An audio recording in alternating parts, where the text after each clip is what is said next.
ఓం మహాగణాధిపతయే నమః. ఓం గురుభ్యో నమః. ఓం శ్రీమాత్రే నమః. అరుణాం కరుణాతరంగితాక్షీం ధృతపాశాంకుశపుష్పబాణచాపాం అనిమాదివిరావృతాం మయూకైః అహమిత్యేవ విభావయే భవానీం. శ్రీమాత్రే నమః. ప్రేక్షకులకి లలితాంబిక అమ్మవారి యొక్క అనుగ్రహం పరిపూర్ణంగా కలగాలని స్ఫూర్తిగా కోరుకుంటూ మనం ఈరోజు 16వ తేదీ నుంచి 31వ తేదీ వరకు ఉన్నటువంటి పక్ష ఫలితాలు ఏ విధంగా ఉన్నాయి, అలాగే గ్రహస్థితి ఏ విధంగా ఉంది ఈ 15 రోజుల పాటు అంటే పక్ష ఫలితం చూసుకున్నట్లయితే, గురువు మనకి మిథున రాశిలో ఉంటూ 18వ తేదీకి మారిపోతున్నాడు కర్కాటకంలోకి.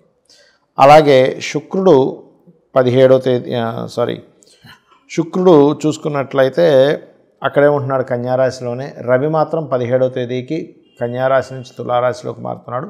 మరియు తులారాశిలో కుజుడు బుధుడు ఇద్దరు ఉన్నారు. ఆ కుజుడు బుధుడు కూడా కుజుడు 27వ తేదీకి, బుధుడేమో 24వ తేదీకి వృశ్చిక రాశిలోకి మారిపోతున్నారు.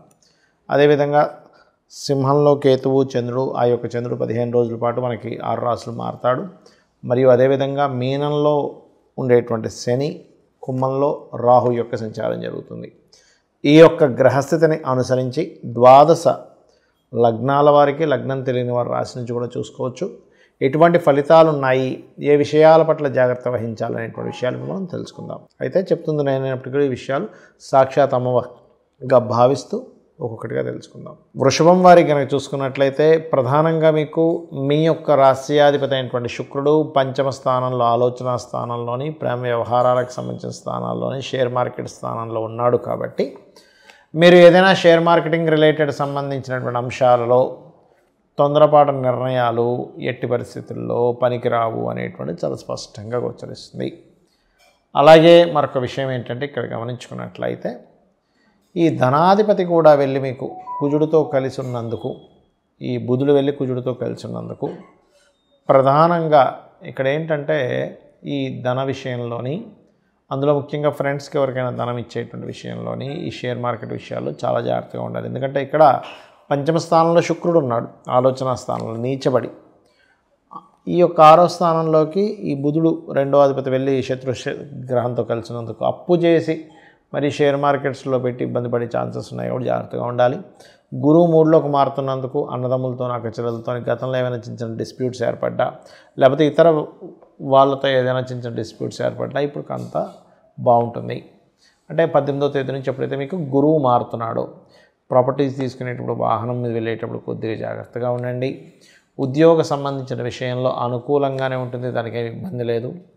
వివాహ నిర్ణయాల విషయంలో మాత్రం 6వ స్థానంలో అధిక గ్రహాలు ఉన్నాయి కాబట్టి వివాహ నిర్ణయాలకు సంబంధించినటువంటి అంశంలో చాలా చాలా చాలా కేర్గా ఉండాలి. తొందరపడి నిర్ణయాలు తీసుకోకూడదు.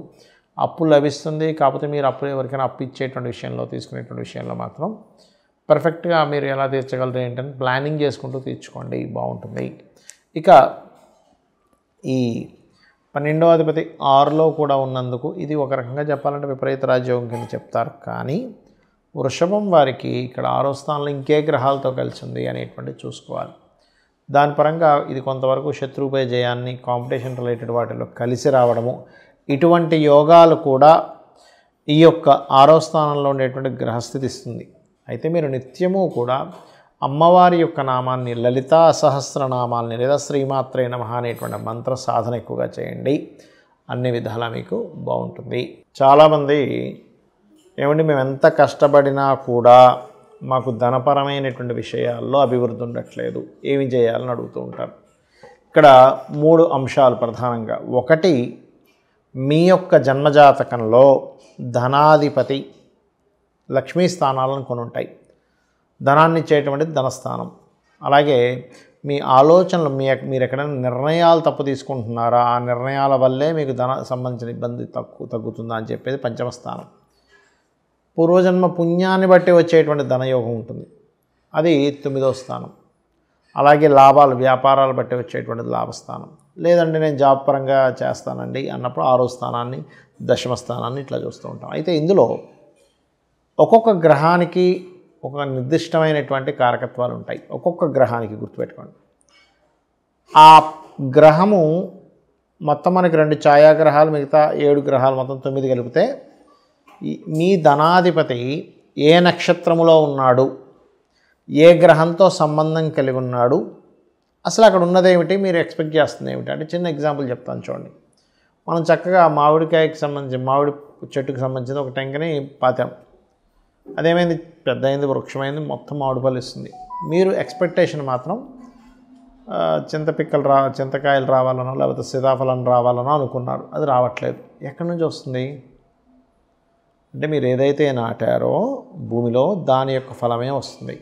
అలాగే మనం పూర్వజన్మలో ఏదైతే కర్మ చేశామో ఆ కర్మ సంబంధించిన ఫలితం వస్తూ ఉంటుంది. జ్యోతిష్ శాస్త్రంలో మీకు అసలు ధనయోగం ఎందులో ఉందో చూసుకోవాలి. అంటే ఒక వ్యాపారం చేస్తే ఉందా, ఉద్యోగం చేస్తే ఉందా, ఆ ఉద్యోగం కూడా ఇక్కడ చేస్తూ ఉందా, వేరే రాష్ట్రానికి మారాలా, వేరే దేశానికి వెళ్ళాలా. చాలామంది ఏమనుకుంటారు, ఏమంటే నేను పెద్దగా చదువుకోలేదు, ఏ దేశానికి వెళ్తాను.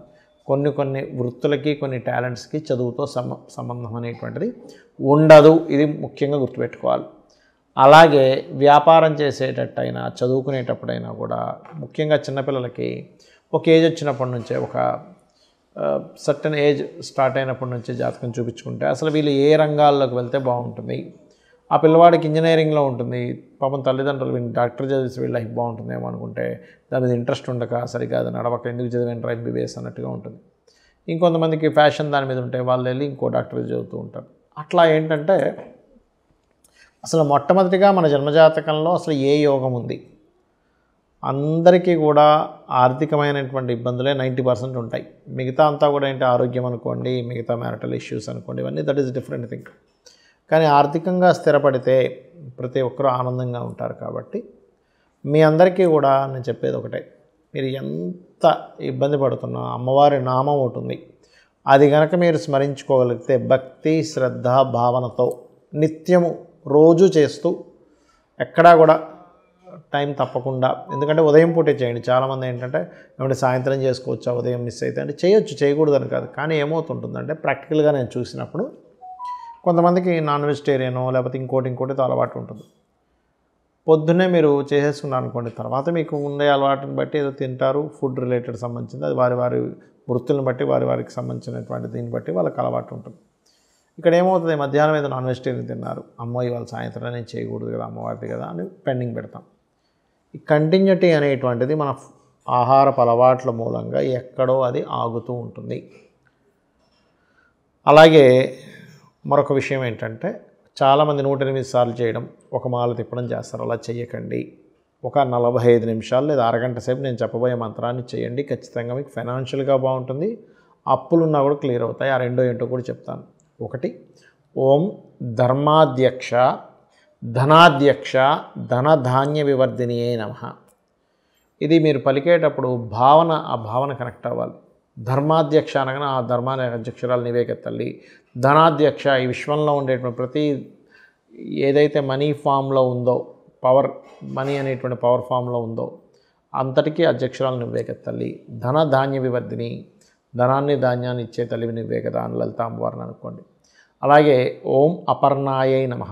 ఈ మంత్రము ఖచ్చితంగా మీకు అప్పుల నుంచి బయటపడేస్తుంది. అప్పుల బాధల నుంచి బయటపడగలుగుతారు. అంటే క్యాలిక్యులేషన్ అనేది స్టార్ట్ అవుతుంది. ఎలా చేయాలి, ఎలా అప్పు తీర్చుకోవాలి, నాకు ఉన్నటువంటి అప్పు ఎలాగా అనే దాని మీద మనకి అర్థమవుతూ ఉంటుంది. ఈ 2 నామాలు రోజు చేయండి. 100% మీకున్నటువంటి అప్పులు తగ్గడము, మీకు ఫైనాన్షియల్గా గ్రోత్ పెరగడం జరుగుతుంది. మీరు అనుకోవచ్చు ఏమండి ఇవన్నీ నేను ఇంట్లో కూర్చుంటే చేస్తే అవుతుంది. ఇంట్లో కూర్చుంటే చేయడం కాదు, మీ పనులు మీరు చేసుకుంటూ మీ ప్రయత్నాలు మీరు చేస్తే ప్రయత్నమే భగవంతుడు, ప్రయత్నమే అమ్మవారు. గుర్తుపెట్టుకోండి, ప్రతి ఫామ్లోని ఒక్కొక్క రూపంలో ఎనర్జీ రూపంలో అమ్మవారు ఉంటుంది. ఇది మీరు చేసి మీ అందరూ తరించాలని మనస్ఫూర్తిగా కోరుకుంటూ శ్రీమాత్రే నమః.